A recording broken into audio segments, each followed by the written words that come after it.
এবার এক অনন্য মাইল ফলক স্পর্শ করল ডাক্তার মোস্তফা হাজেরা ফাউন্ডেশন।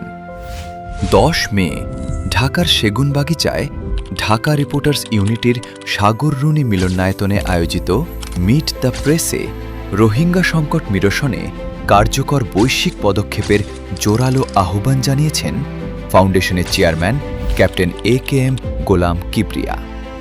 দেশের শীর্ষস্থানীয় 20টিরও বেশি সংবাদ মাধ্যমে প্রচারিত এই সংবাদটি জাতীয় পর্যায়ে ব্যাপক আলোড়ন সৃষ্টি করেছে।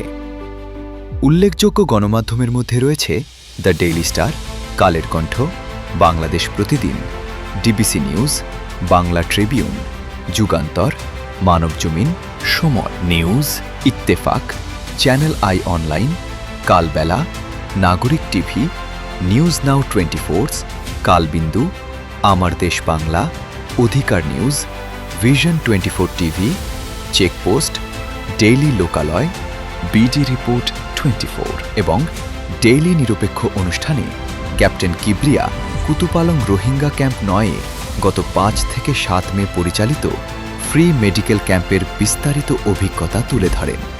প্রতিকূল পরিবেশ উপেক্ষা করে এই মানবিক উদ্যোগে 1400-এরও বেশি রোহিঙ্গা শরণার্থীকে বিনামূল্যে চিকিৎসা সেবা ও ওষুধ প্রদান করা হয়।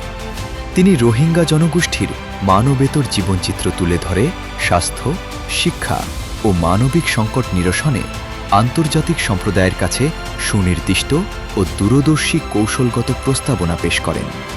তিনি বলেন, ইমিডিয়েটলি রোহিঙ্গা ইস্যুটাকে মাথায় এনে বাংলাদেশ সরকারকে ন্যাশনাল ক্রাইসিস হিসেবে আইডেন্টিফাই করে রিকগনাইজ করে এটাকে ট্যাকেল দেওয়া।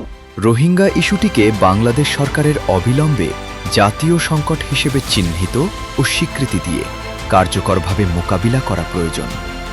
অনুষ্ঠানে সম্মানিত অতিথি হিসেবে উপস্থিত ছিলেন বিশ্ব স্বাস্থ্য সংস্থার WHO SEARO সাবেক পরিচালক ও আন্তর্জাতিক খ্যাতিসম্পন্ন অ্যাক্টিভিস্ট ডাক্তার সুলতানা খানম।